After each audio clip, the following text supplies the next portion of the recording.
Solutions to Wellness podcast coming at you from the new office.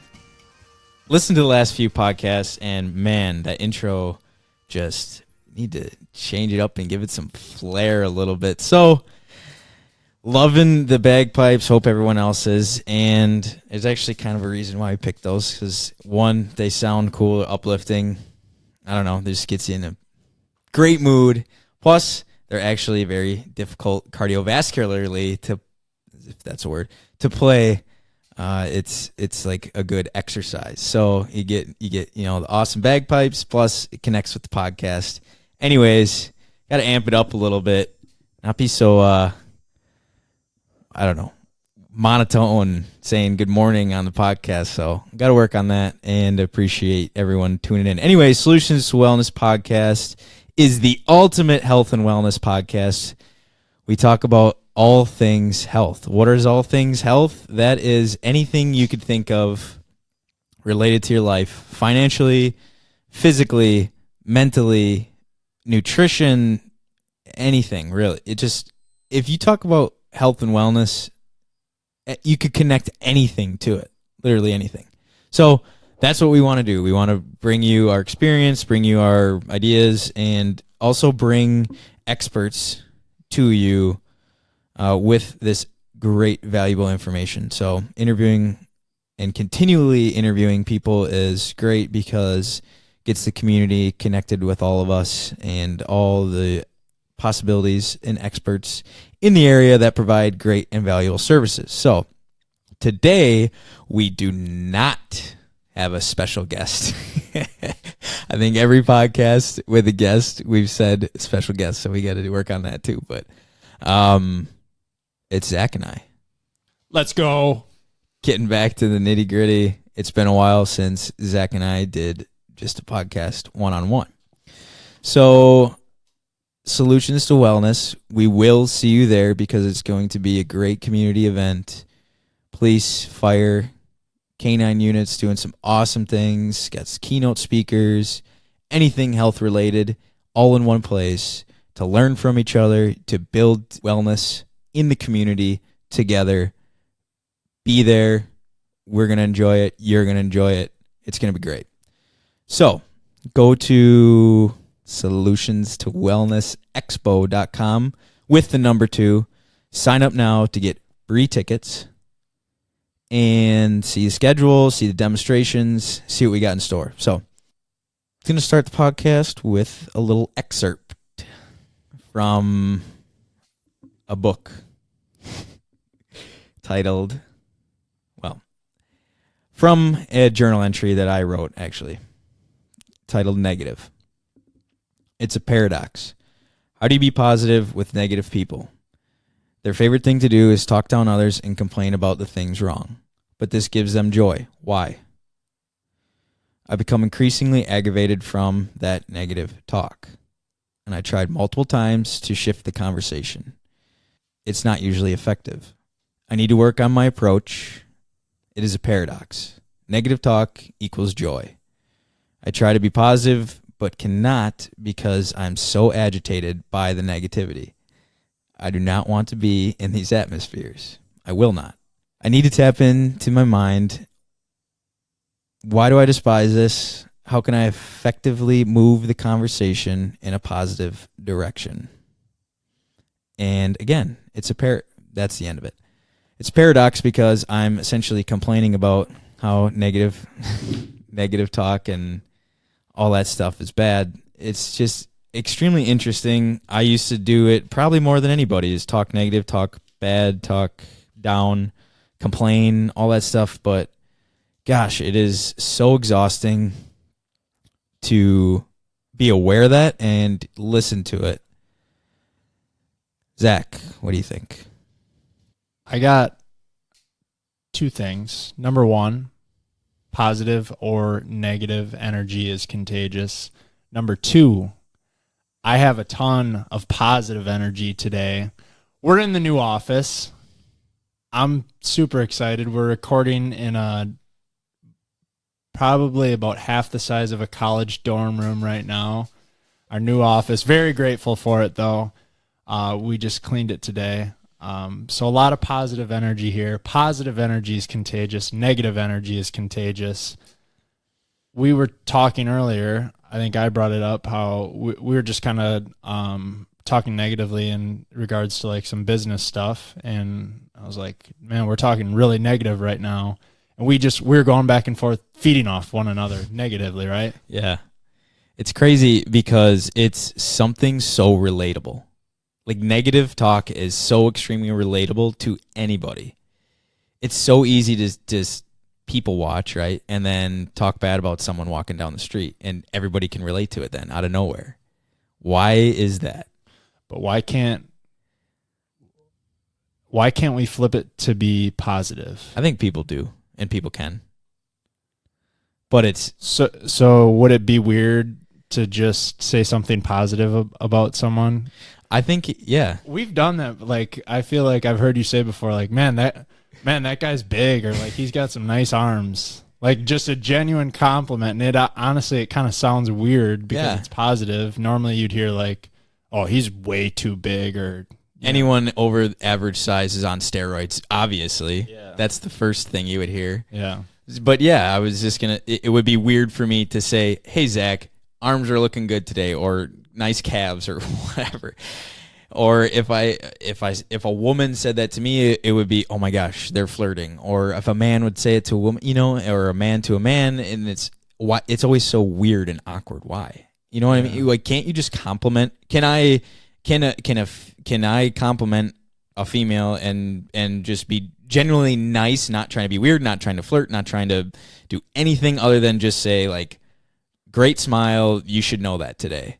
Yeah, I feel uncomfortable like when I recognize a woman has a haircut, even if it's like someone I know and I'm close to it. I'll throw the compliment like, hey, I like your haircut, because everyone likes to be noticed like they got a new haircut. But I always just feel so weird saying it, like, oh, is she gonna think I'm creepy? Yeah. No, that's positivity is awkward. Why though? Like, why can't the weather be? Why can't we talk about the weather in a positive way? That's one thing that I always notice. Like, the weather, no matter how nice it is, how warm it gets, how cool it gets, there's always something wrong with the weather in like casual conversation. Yeah. Remember moving furniture? We were moving furniture last week, and someone walks by walking their dog, and It was a beautiful day. Beautiful morning. Oh, it's pretty warm out to be doing that today. And well, it's actually, one of us responded, it's actually a beautiful day to be doing this. Oh, well, right now, but you just wait.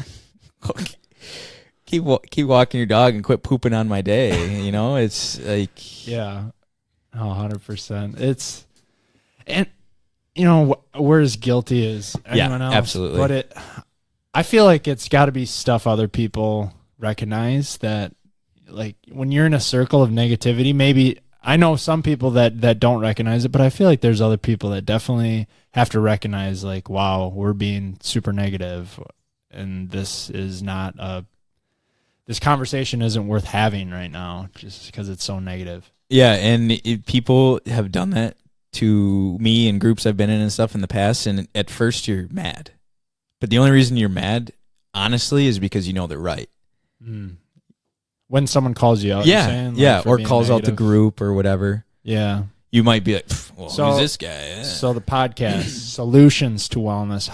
What is the solution? You're in a group, you're talking to one person and they're being negative. You don't have the option to just walk away. You're in this conversation. Let's say you're at a family reunion. Mm-hmm. Someone's being negative. You're in that conversation. What's the solution to flip it to positive, or just stop the negative conversation? So you do a phenomenal job of this. Thank you. How? You question. It's very simple. If you question someone and their negativity and their talk about someone, or the facts that they think are true, and are they true? Who knows?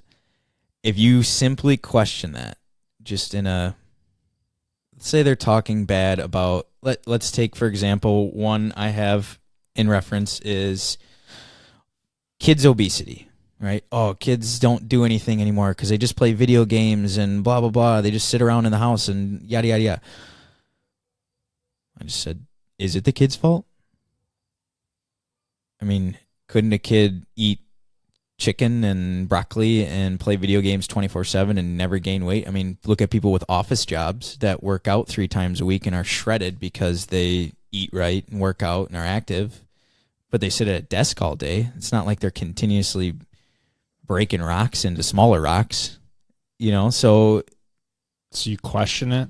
that's what not in a malicious way, but just essentially fact checking, I guess. And people will either react with diarrhea of the mouth of like random stuff they think they know or have heard about that fact on the news or whatever, or they will kind of take a second and be like, maybe I am diarrhea of the mouth. I mean, I do it all the time. So let's role play here. We've done some role play with sales stuff. All right. So family reunion. I'm cousin Johnny, and I actually have a cousin Johnny. Shoot. So sorry, cousin Johnny, if you're listening. He does. Cousin Tom. No, Tom. No, Cousins? Tom. All right, I'm Tom. And I say, oh, man, the weather. This summer has just been way too hot for me. It's way too hot. What have you been doing this summer? It's just been too hot at my boathouse, and I haven't been able to swim in cold water as much as most summers because the water is normally colder when it's not this hot. Isn't it a little bit refreshing when you jump in? See, I guess that makes me think. I mean, yeah, that was kind of really, really bad on the spot there, but yeah, and I was a bad Tom there. Come on, Tom. But I mean, yeah, it's difficult to do, but I think, or I mean, what do you recommend? I think you're right with you question it, or right away I like to just flip it right to a positive thing. Something negative, I blatantly make it positive. Yeah. So like it calls out their negative statement. Like they know they said something negative and you don't want to talk about it negatively. And how can they be mad at you for saying something positive back? Yeah, instantly I just think of what you just said. Oh, it's too hot and sitting in the boathouse. And it's like, wow, I'd be grateful to have a boathouse on the lake during the summer. That sounds amazing. Yeah, exactly. And then they're like, well, maybe I should, why is it too hot? Because you or sitting in the lawn. Like, well, I'd rather have, this warm weather than rain, or, I'm grateful that I can breathe in this air. Better than shovel in the driveway. Yeah. I mean, there's so many positive things you can throw at them, but I think that's, for me, the easiest way to get them to recognize it, and it kind of calls them out on it, and hopefully it flips the conversation. So do you think it's hard for people to think of topics to talk about when it comes to positive things? Yeah, maybe we just are in a society of our mindset is negative from the get-go. That's kind of just what the norm is. And talking, kind of like what we said earlier, talking positive that's not common. But why is it like that? I think it has to do with our, like you mentioned, culture. My brother sent me an interesting excerpt from a book, and I forget, the details, but the summary of it was, from a young age, we're marketed constantly from commercial, from everything, that there's something wrong with us. Oh, you're ugly, here's some makeup. Oh, you're fat, here's a weight loss pill. There's always there's always something wrong, a negative thing about what we're doing, and then here's the thing that's going to make you better and correct you, essentially. And it's a pill, it's makeup, it's, I don't know, body wash. You stink and the ladies will like you if you wear this because you suck without it. I mean, fit health is a big one right now. I'm kind of more conscious of how I talk about health and whatnot right now to make sure I'm not that person like making anyone feel like they need to be me or be, healthier. You know what I mean? Yeah. I think anybody could take further steps to be healthier, but I don't think everybody is going to take the same steps, and the same stuff's not going to interest people, Like some people want nothing to do with the gym, they love running. Some people want nothing to do with running, they love kayaking. There's people that, it just varies, and I don't think anybody can push anything on anyone, but there's always, I mean, you mentioned it, you try and just share the information with people, not force it or project it on them. Right. Another thought I have on why we're so negative, just kind of naturally, I guess you could say, and as a society, as Americans, we have, I think about our area, Wisconsin, the area we live in, we have everything. You're well fed. You can go get any vehicle you want right now. You can go buy a house. We can do and get all these material things. And I feel like no one gets satisfied from all these different material things. And that's what I see. I mean, myself included at times, but that's what I see a lot of people gravitating towards for happiness is material things, and that's not going to make you happy. And I think it could be a bigger picture of a lot of people just aren't happy with their lives because they're chasing the wrong things, and that kind of reflects on attitudes. What's your answer to someone that says, but Zach, this brand new blah blah blah vehicle makes me super happy. Every time I drive it, I feel so great. I am happy. I don't want to rip on that because it might truly make them happy. I don't know. I don't know what makes someone else happy.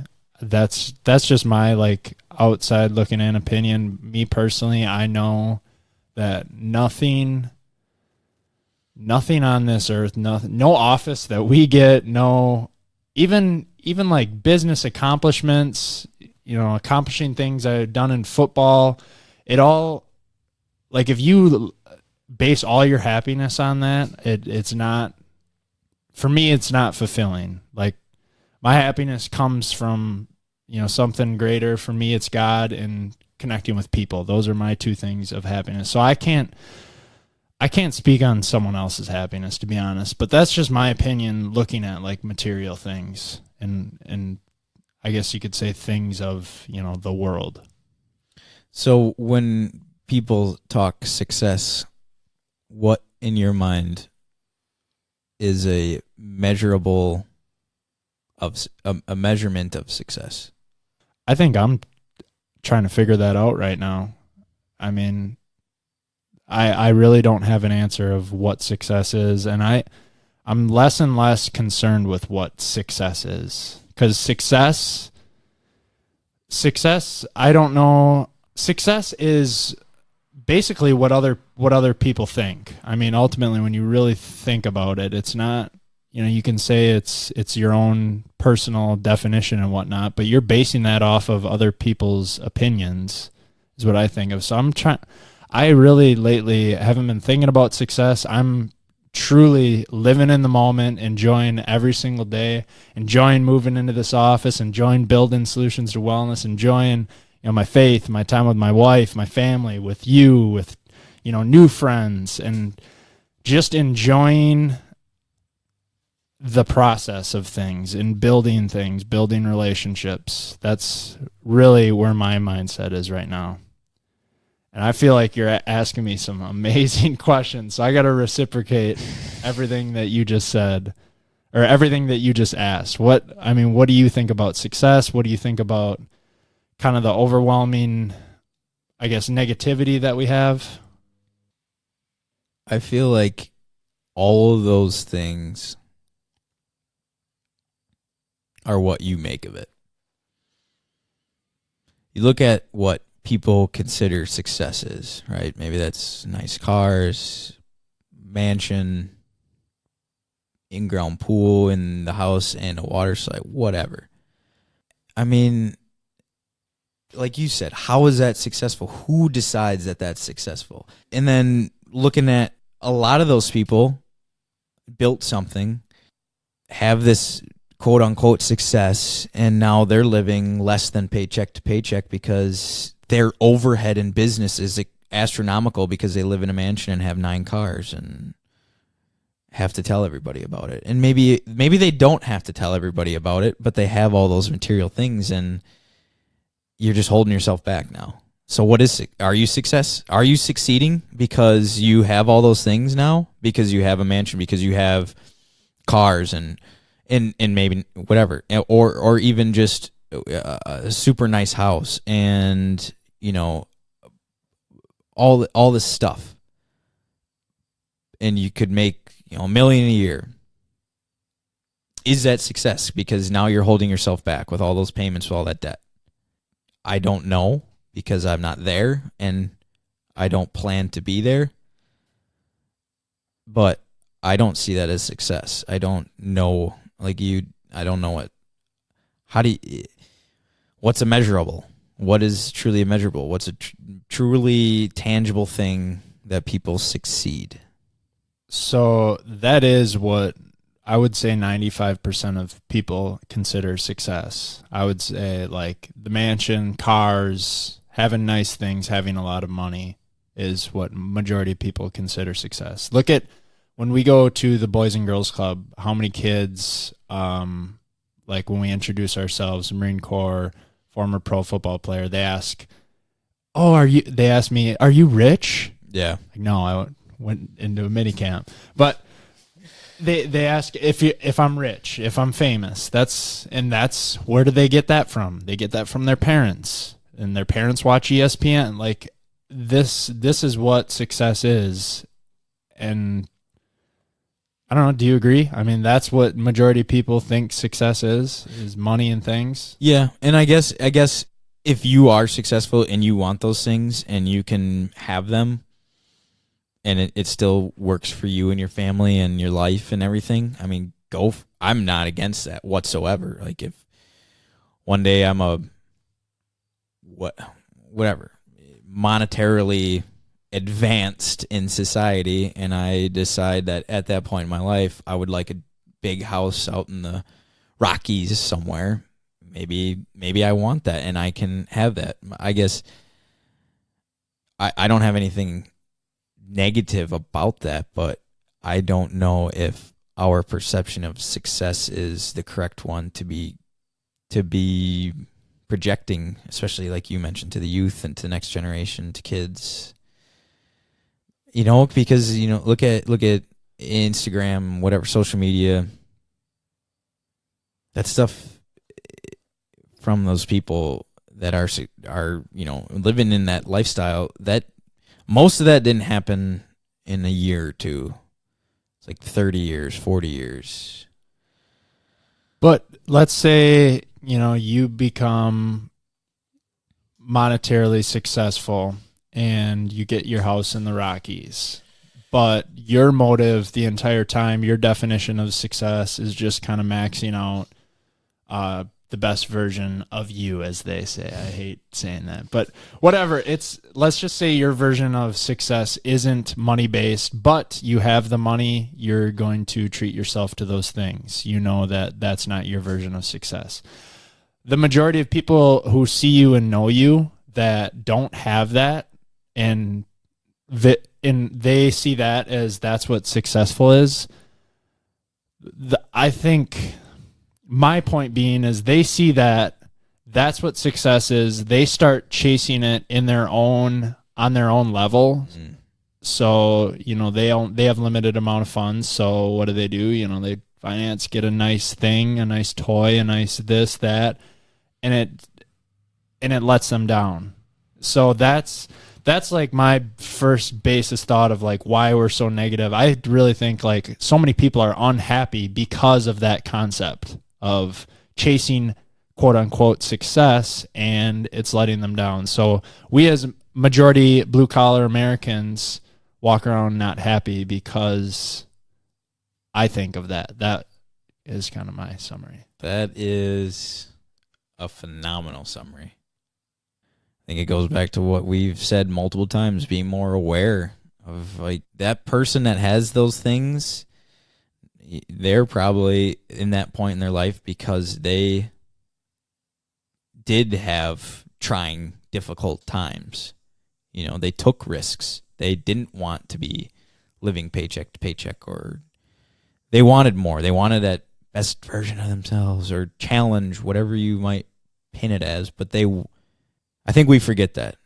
Mm-hmm. People look at those things and think, oh, you know, they're just another whatever. A lot of those people made a lot of game-changing struggles in their life to get to that point. And I think that's why they are that what we perceive as successful.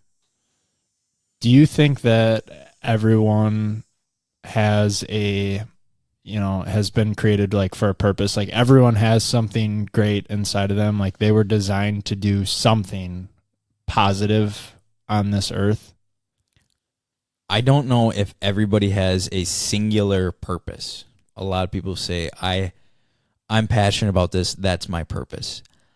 I believe that everybody can make it a point to figure out a way to be purposeful, if that makes sense. Like we have the ability to imagine something beyond what is literally the world right now. We have that power. Are you going to use it, or are you just going to trudge and pig shuffle through life as we both did last weekend on our 16-mile runs?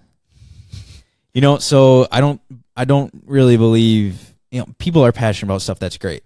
But I mean, I don't think it can be a singular purpose. We all as humans have the ability to imagine greater things that are not here currently. Are you going to take advantage of that or not? Are you going to be purposeful in life in general or not? And it doesn't have to be creating the next underwater city. It could be influencing your younger cousin. It could be influencing your parents, your whoever, family members, friends. It could be, you know, volunteering time. Like it doesn't have to be tidal wave of game-changing opportunity. It can be simple things too. I love that you said that there's no one purpose, because I think that's crushing people right now. Is like find your purpose, find what you're good at, and chase that. And that's putting people in a box. Like there's so many. We are the most unique thing on this earth. Like we are. There's more than one thing. There's traits that you can use right now. There's new traits that you can learn. I don't think there's really limits on what people can do. And just like you said, you start by writing down some stuff that you know you're good at, whether it be like physical stuff or, you know, intellectual, emotional things that you've been gifted with that you're good at, and go apply them. I gut check myself. I need to sit down and do that. Things that I can recognize that I'm good at and go apply them right now. I mean, I recognize a lot of things that you are better than me at that get applied daily in our business. So I'm constantly, evaluating both myself and you, and obviously comparison, that kind of challenging mindset we both share.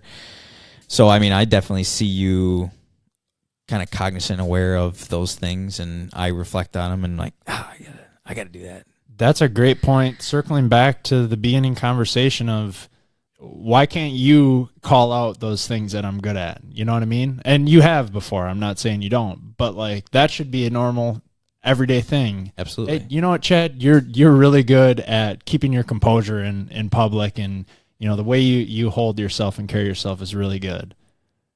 You know, when you recognize someone like that, tell them what they're good at. A, it makes them feel amazing.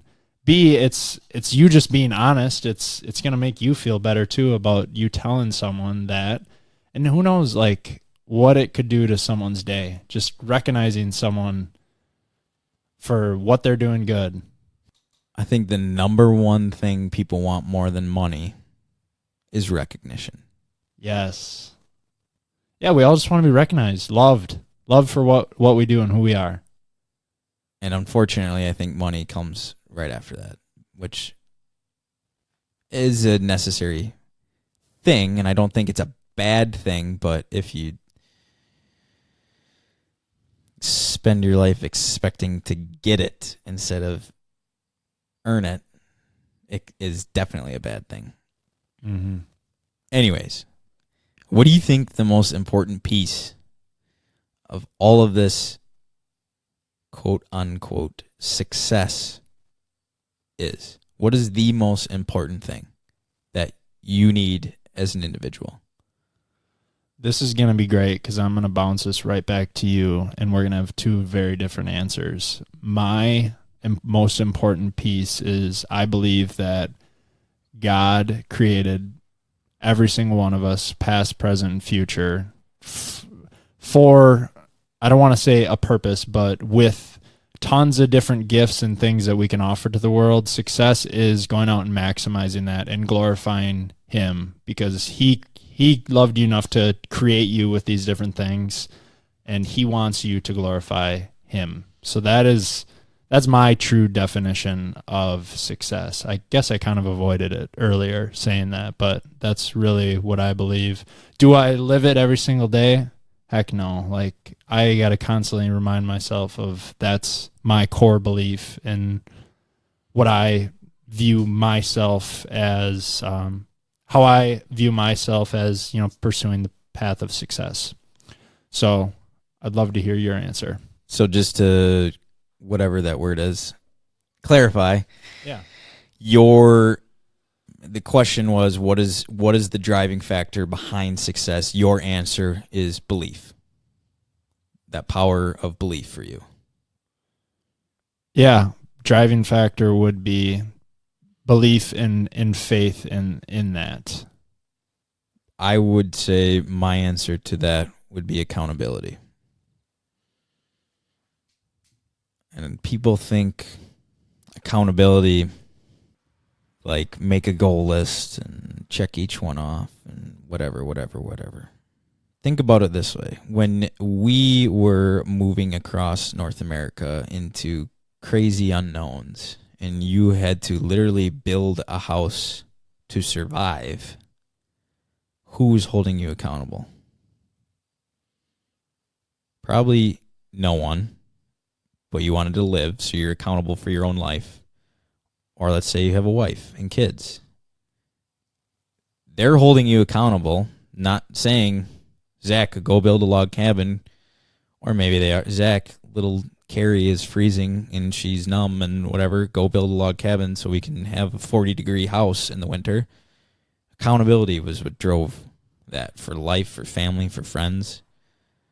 There was, a lot of successful businesses, it was because out of struggle, they had to develop something and had to stay accountable because it was for their family. It was because they borrowed money, because they told somebody they were going to do this. They had to stay accountable. And I think in today's world, it is far too easy to go through life without being accountable. You don't even need to know what you're paying for. You just need to know that your credit card is still up and running. And even if it's not, they won't call you till 3 months later because they're racking up bills on you, You can furnish your home on your mortgage. You can put tires on a payment plan.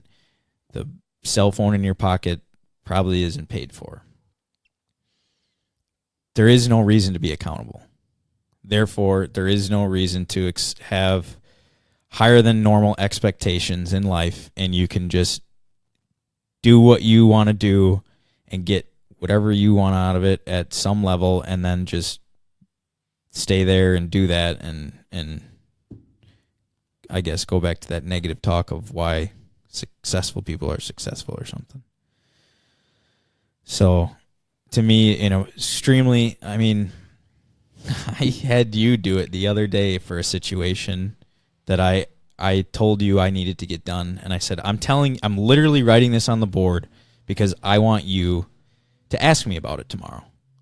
What did I do? I took huge action on that night and got 3 things more than I needed to get done just for that topic, because I did not want to come in the next day to the office and you just not even call me out, but just be like, hey man, how'd this go?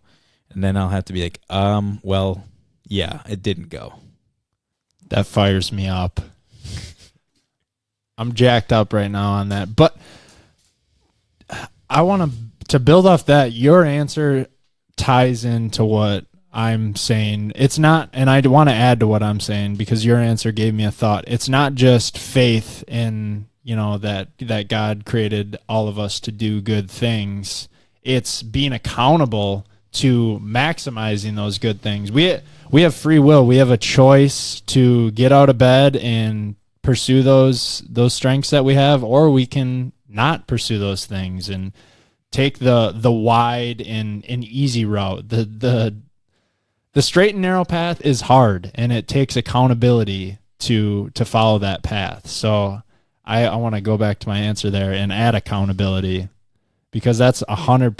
100% true. The most powerful thing in belief or spirituality or religion, if you will, it's whatever. The most powerful thing, being, person, entity, whatever people believe in, the most powerful thing that sees all is doing one thing: giving you an expectation and requiring you to uphold it. Simple as that.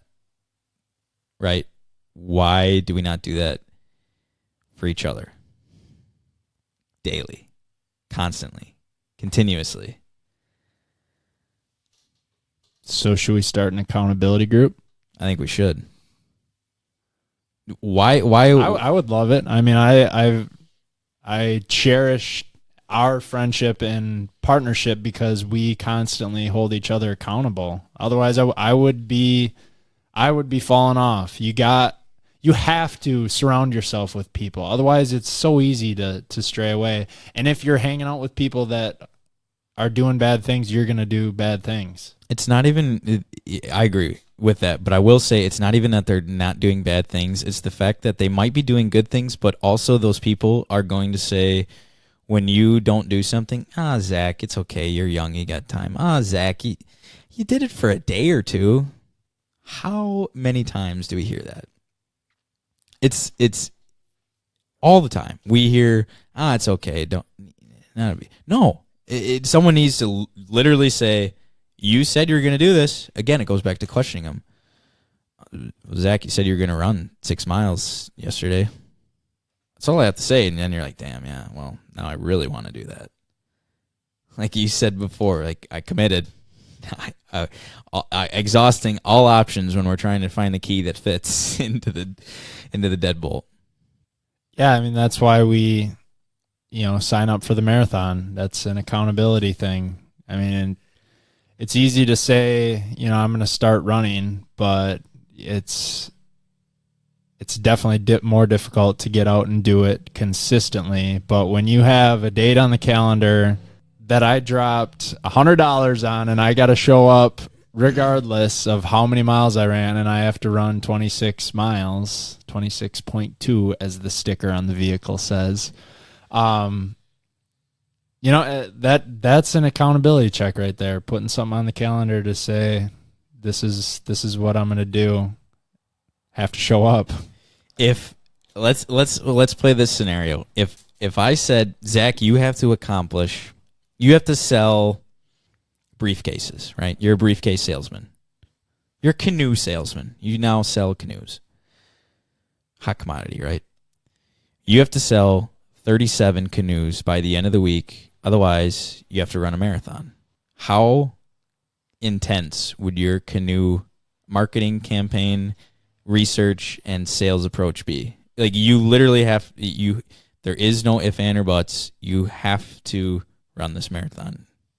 Yeah, it'd be super intense. That's a definitely a drastic comparison, but it does a good job of illustrating, putting some tangibles down. That's why, like in sales, they make sales quotas and, kind of some ridiculous numbers that you got to meet, and then ridiculous numbers that can put you into the next category. Like there definitely needs to be benchmarks for everything. It could be as simple as something like this. Well, we sell 37 canoes, or you got to donate $100 at the end of the week to some charity. And that is an honorable cause, but also if you don't have $100 every week to donate, that will, that's going to get you moving a little bit. So point being is there needs to be expectations, and there needs to be repercussions, and there needs to be standards. All those things combined with accountability in order to drive us. I need that. You need that. Some people are don't need that, but there is a different driving factor, and I think there is some level that they do need that. But their driving factor is still essentially their accountability. When you look at when it all comes back around. Love it. Some great takeaways, I think, from that entire conversation. I mean, hopefully you guys, the listener, have some awesome takeaways. If not, we're learning and growing from one another. On a lighter note, what are you doing for training right now? If I walk up and I see Chad Van Newland, I'm wondering what the heck is this guy doing for training? Well, one of my buddies from the Marine Corps just called me out and said I was looking slim or small or something, which is fine. He's a liar, and that was negative. Yeah, whatever. I mean, it wouldn't bother me, but so you mentioned it already. You signed up for that marathon, and you're like, I think kind of jokingly, but kind of serious, sign up, let's do this. And I didn't. Thought about it. Like, man, why would I want to do that? I don't know if I want to do that. Then I went to my cousin's wedding, and he said that he's been getting back into running and stuff, and in order to get him really back into a regimen and like get serious about it, he signed up for a marathon. I'm like, oh man, all right, I'm doing it. I told my business partner Zach that I was thinking about it. You're doing it. All right, let's just all crush it together. So accountable.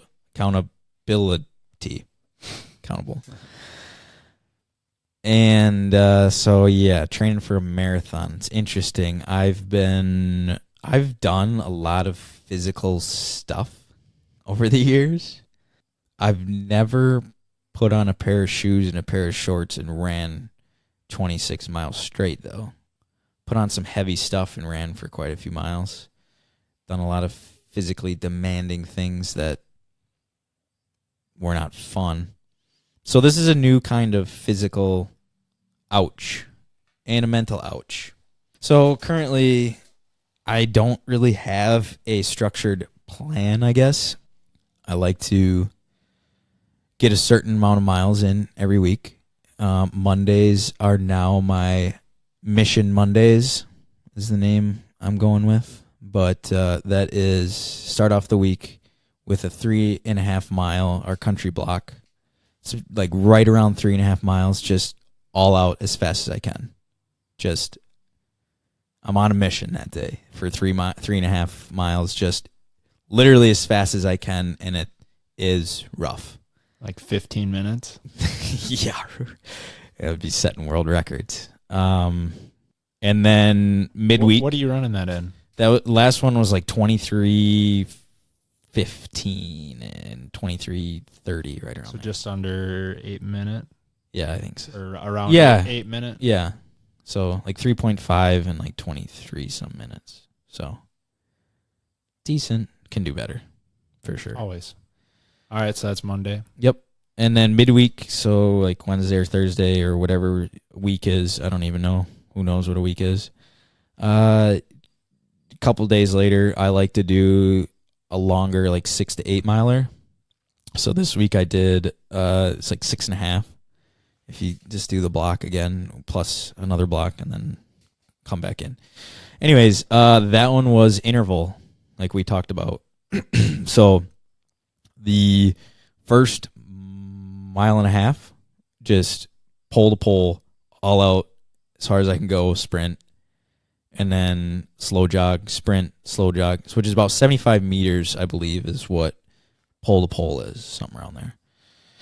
So did that for a mile and a half, then tried to maintain a very decent pace in between there for like 4 miles. And then the last mile, so the last 2 miles, this is how I broke it up. Before the last mile, I did the intervals again. So from mile, if I'm doing 6 miles, mile 4, I did the intervals again from pole to pole as fast as I could. And this was obviously a slower sprint at this point, which I don't know why. We've talked about this. Not really that winded until I start sprinting. Then I get winded. And then did that for a mile. And then the last mile was, again, that trying to keep that jog or that run pace up. And then always the last quarter mile, I try and just really give the beans. So, and then Saturday is the grueling one, the one where people run by and ask if you're okay. That is the pig shuffle that you referenced earlier? Yes, the pig shuffle. That was, so, okay, I'll explain the pig shuffle. So when you go through the sniper screener, you are referred to as a slug, which is a slow, lazy, untrained gunman. Then if you are accepted in the platoon and whatnot, you become a pig, professionally instructed gunman, and then goes from there. Anyways, pig shuffle. So you always have to be running. That's just a thing. You always need, your shooter spotter pair or your partner or your whatever, your buddy, and you always have to be running. So during the screener, at no point can you walk. Well, that gets referenced in sniper school as well. You always are with your buddy pair, and you never walk anywhere. That's why they do it in the screener, to kind of get you, whatever. So it's pretty much just this pathetic little, like, you're not even really trying to run, but you're just moving your arms really, really forcefully and impactfully, so it looks like you're actually trying to make sort of a run out of it, but you're really not. You're just shuffling your feet a little bit quicker than a walk, and probably moving slower than a casual walk would be anyways. So it's ridiculous. But at sometimes, when you're on a longer run or a ruck run and stuff, it's just very taxing, and at some point you just find yourself like pig shuffling up this giant hill because it's like all you got going for you, so you're just pig shuffling along. So that is the pig shuffle. And I was doing that on mile 14 last week. I think we've all done the pig shuffle at one point, whether it's 1 mile or 14. Yeah. And what are you doing for, you're doing similar, I think. What are you doing for your nutrition? Just real quick. So you got those 3 days, and then you weight train the other 4. Right? Yeah. Just some sort of weight training every those 4 days. Yeah. So 7 days. Yeah. I just wanted to clarify. You're not just becoming a distance runner here. You're obviously maintaining some size. What do you weigh right now? Like 220, 230? Yeah, 220, and still doing, like this morning I did 5 sets of 5 deadlift, and then front squats and all the, trying to make it more, you're running a lot, so you kind of want to make it the heavier rep stuff to sort of maintain a little bit, because there truly is value in having muscle when you're doing anything physical, whether it's running a marathon or not. I mean, obviously a guy that's 20 pounds lighter than me might move faster and whatnot, but maybe not. I don't know. Maybe not. But I think there's truly value in maintaining muscle mass, just in general, being physically healthy. Maintaining muscle mass is important for both male and female. Yeah, that makes me think of what Dr. Abbott said on our last podcast about, having muscle mass when you're older. When we get old and gray, like, you want to have some muscle there, otherwise you're not getting up off the toilet. Like, long term, I want to have some muscle so I can move when I'm, when we're living to be 120 20 years old with all these new things we got going on. Yeah, who knows? I mean, I just want to be able to be still like out schooling my kids and stuff in sports and basketball or something, you know, playing backyard basketball, or I want to be able to, you know, spike it at them when we're got the volleyball net set up at the family reunion, and when I'm Don't old you and gray. still want to be able to like squat, you know, like Yeah. throw on like 3 plates and you're like Well, how 60 years old and grandpa's so still you got squatting? you got Zach Jr. coming in at age 17 with his lifting buddies, and you still got thighs of the mastodon, just squatting like 505, and they're all happy about, you know, squatting 315 and how they're setting a school record, and then you're, you know, sitting there and just like not boasting, but like, yeah, come on, young whippersnappers, dad will show you the thing or two about squatting. I would love that. I mean, that would just be cool because it would just show that you're just still. You got to keep me accountable for the next 40 years. I mean, for sure though. Like Yeah. I know it's only going to get harder, but that, you know, it can't be an excuse. Yeah, You're making that face right now. Chad's like, I disagree. It's not going to get harder. no. Well, maybe. Well, it's proven test levels. Yeah, you yeah. know, when you hit a certain point, your testosterone goes down, which affects a lot of different things. I've heard probably 5 times in this last week just talking to people, and of course, the topic of me being. I mean, I'm a bigger person. They'll always say something like, "Oh, yeah, it looks like you work out and whatever."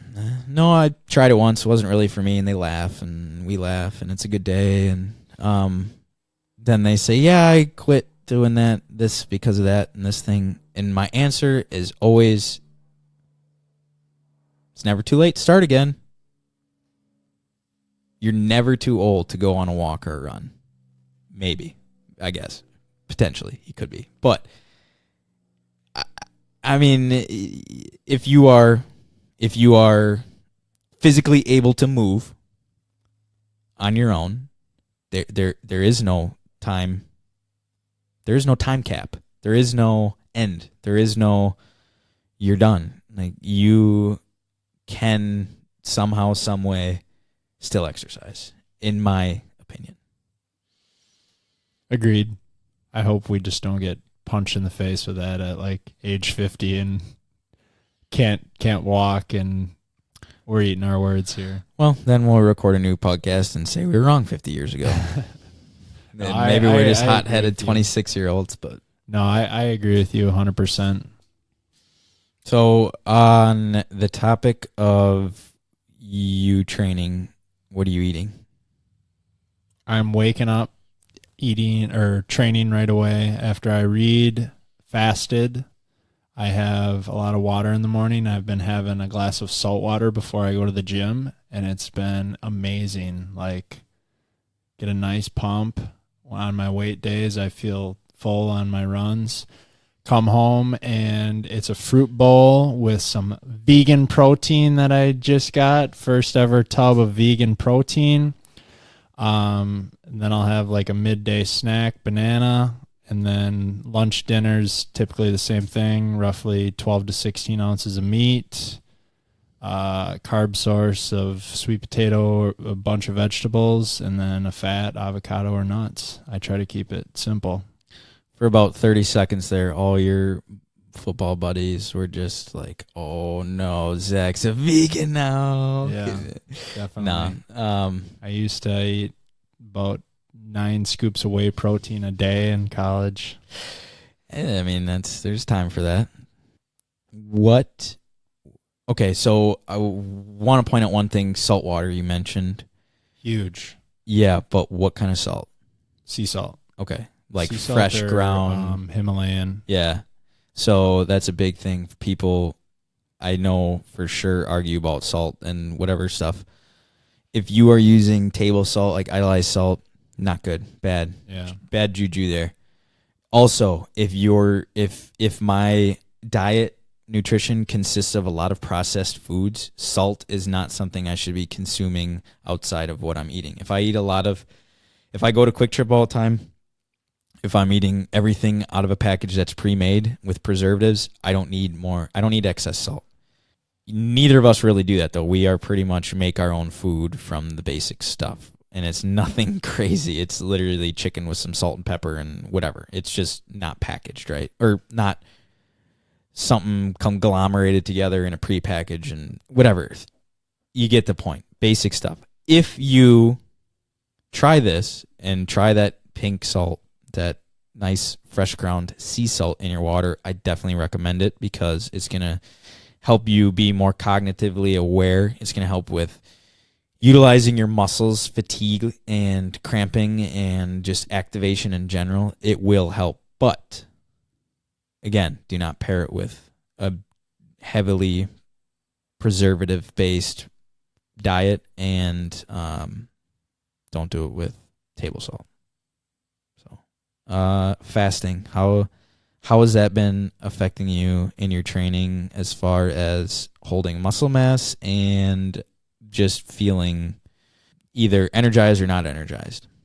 So I've been rolling fasting the day after a cheat meal. Riley and I, my wife and I, will, right now it's like 1 to 2 times a week we'll either go out for a good meal or, whatever, cook some not healthy stuff and have some drinks with it and whatnot. And at the day after I do that, I'll fast usually till dinner time is what I've been doing. And I found like this has been awesome because I'm carved up from the night before. I'm not hungry the entire next day. And obviously when I fast, you're cutting the calories out. It seems to balance things out.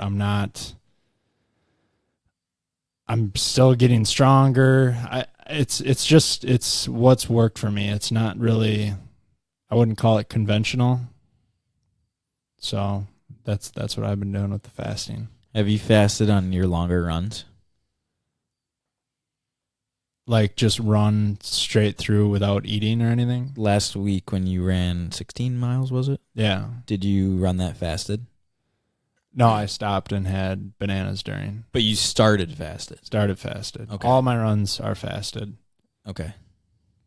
The long runs, obviously, then I have some bananas. I just bought some goo packs. Little pocket banana going on? No, hide it in your no pocket. Yeah, banana. never mind. I leave it at the car and run some laps. I don't tape it on your leg. Yeah.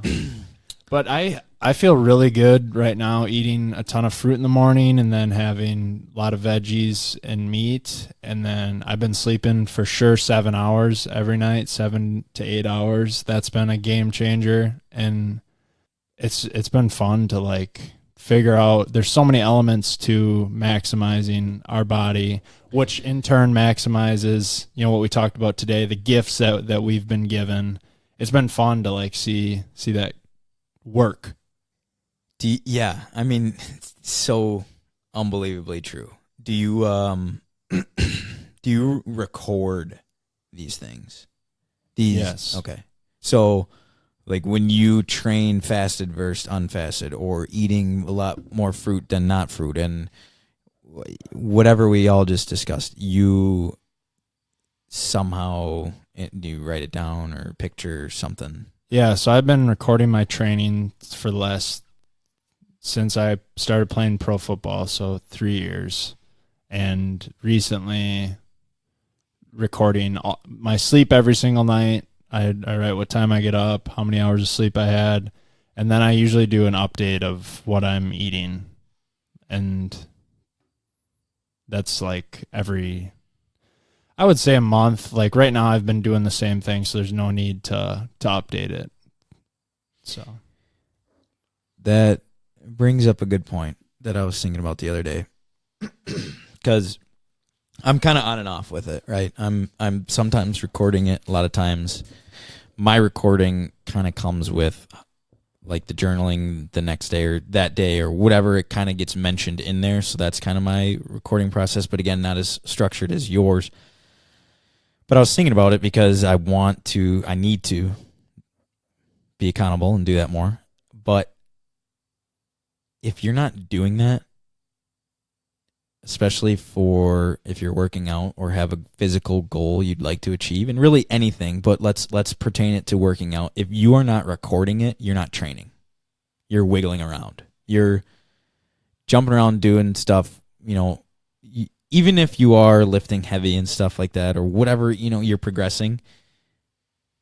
You're not, because you're going to, at some point, you don't have the memory to remember all the things, how your body is that day and the weights you're lifting or the times you're running. If that's not being recorded, you're not training, right? That's my opinion. Yeah, I would agree.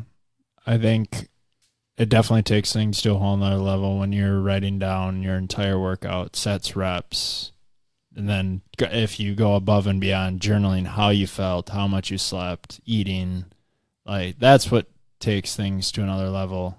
And you don't have to be we're working out for a marathon. It's not like we're working out to go to, the Olympic trials. It's honestly really enjoyable to succeed and grow and see what, makes your body change. How do I, lose body fat? How do I get faster? And yes, it takes training to do that, I believe. And time.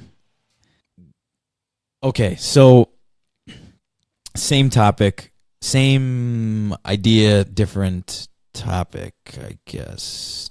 Whatever.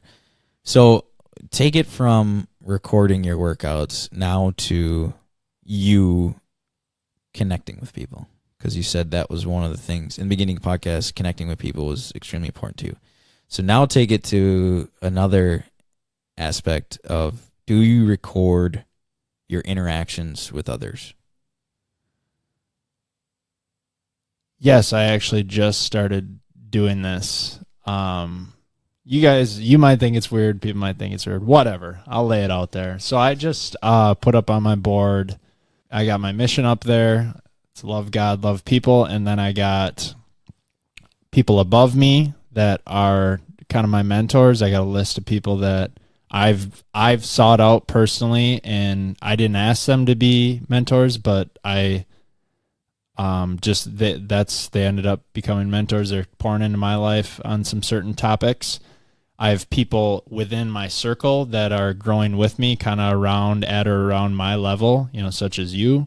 You're on that list and a few others. I'd love to add to that list of like people in my circle. And then I have people, this is what I got to work on, people below me that I am or want to kind of give them some of my takeaways. And I kind of have a list of like prospective, companies, people. I've got the Boys and Girls Club, Salvation Army. We're pouring into these kids through our business, and it keeps me accountable for. I believe those are three important areas. It's kind of your circle, my circle, and I think it's important to have those three: someone giving you wisdoms, people in your circle, and then people below you. So that's, I guess, my system of kind of giving back to people, and I could do a better job of journaling and I guess keeping track of that. So I think it's important, just as we record our training, we record how we do interact with people. And if it's negative, record the interaction and figure out why it's negative, because obviously you don't want multiple negative interactions with people. If it's a negative interaction, maybe it's something you said, maybe it's a way you reacted, maybe it's your body language. You don't know that, though. You're not going to remember the conversation. You're just going to remember that you have a poopy feeling about it because it was negative, right? You're not going to remember what you did during that conversation. So I think it's important to have that recorded in some fashion when you interact with people, and not to be creepy. You don't have to be creepy about it, but just, this is what happened. Here was the outcome, and this was my action. And what was the result? Simple as that. And you can do the same thing with how you're feeling each day, how you are building a relationship every day, advancing monetarily. I just believe that recording stuff is extremely important, whatever it is. And for me, it's a. So I was thinking about this the other day too when I was writing that. I think people like to do the negative talk, and it's like the venting thing, right? I don't think I really like to do that a lot. I don't really like to do venting that much, and I hope I don't. But for me, writing about that topics, or not complaining in my notebook, but questioning why I feel that way, or why someone is acting that way towards me, just questioning that in writing, that is a way for me to relieve that frustration, or that giving that vent, I guess, if that makes sense. Yeah, it does. There's what you read in the beginning are thought out. We have, I don't want to quote the number, but it's some ridiculous amount of thoughts during the day. We have tens of thousands. I want to say like does 19,000 sound right? I don't know. It's a ridiculous number of thoughts. But we, like, with how fast paced we are, it's always on to the next thing. We don't ever take a chance to sit down and sort through those thoughts. And journaling organizes those thoughts. So when you're writing out those conversations, it really makes you think deeply about what you're thinking, the whole situation, and then you got to put it into words so it allows you to summarize the situation. So I think it's so important. And on that note, just read on sleep, getting off on a tangent here, but I just read on sleep that when you wake up, like you're I don't know the scientific term used, but your creative juices are still flowing from your REM sleep. That is why it's so good to journal right when you wake up, because your thoughts are very creative. Thomas Edison would take naps all day, and as soon as he'd get up from his nap, he'd have a pen and paper ready, and he'd write down what he was thinking, and that's where his thoughts came from. So pen and paper, morning, journaling, getting those thoughts out, yes, 100%. I believe it was either Thomas Edison or maybe it was Albert Einstein. One of those names that are great, Yes, I think it was Einstein. Einstein, the sleeper. He figured out. He created a method to tap into exactly what you're saying, of where your creative juices are right there. Mm-hmm. He would sleep in his office chair with a metal ball in his hand, and would get to the point where he would be dozing off and fall asleep, and then he would drop the metal ball and he would wake up instantly.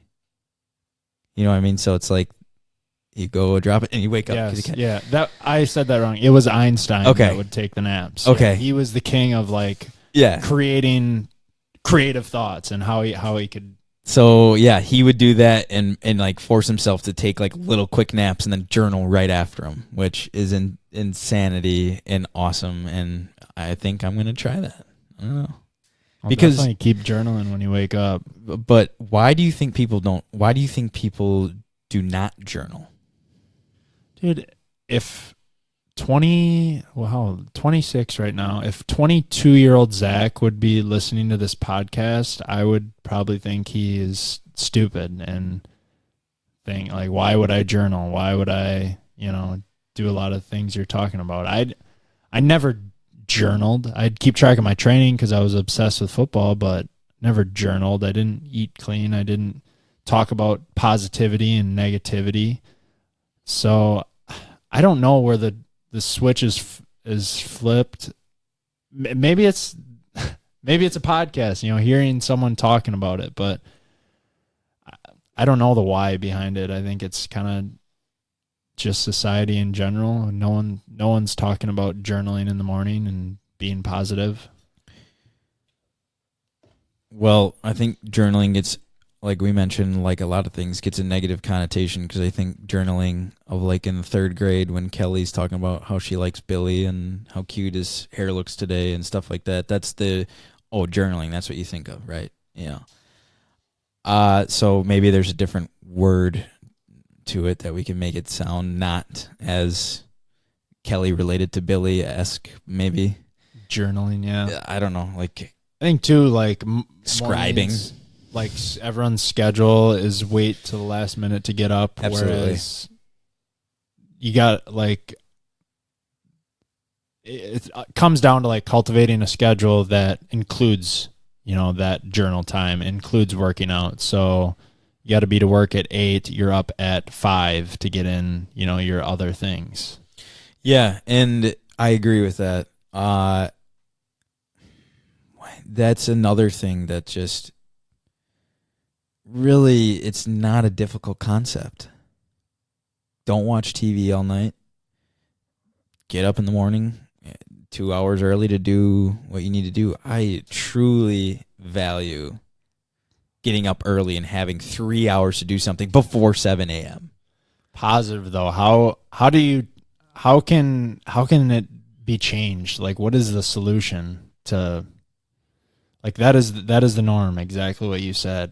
How there needs to be a step taken. There needs to be a beginning to it. There needs to be an action. Right now, whether it's turn the TV off 5 minutes early, turn it off all in general, get up that one time early and start doing something and see how amazing it is to not be late and forget 9 things, not rush, be on time and not be mad because you're stuck in traffic. Like, I get mad because I just don't enjoy traffic, which is like a lot of people. But if you are like me and get mad in traffic, but also are late and that's adding to it, that is meant for disaster, right? So, and then, just get up early one time, and if you truly don't like it, you're lying. You're lying. Because everybody likes to have a not rushed day.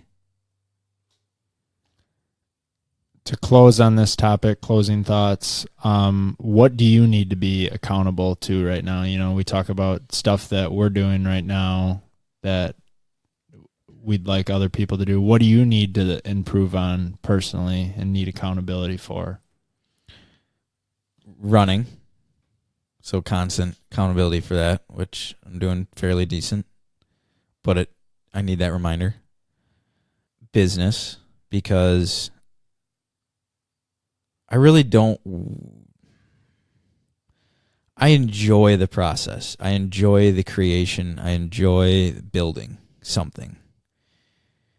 I don't want to have to take down the roof of something we're building, right?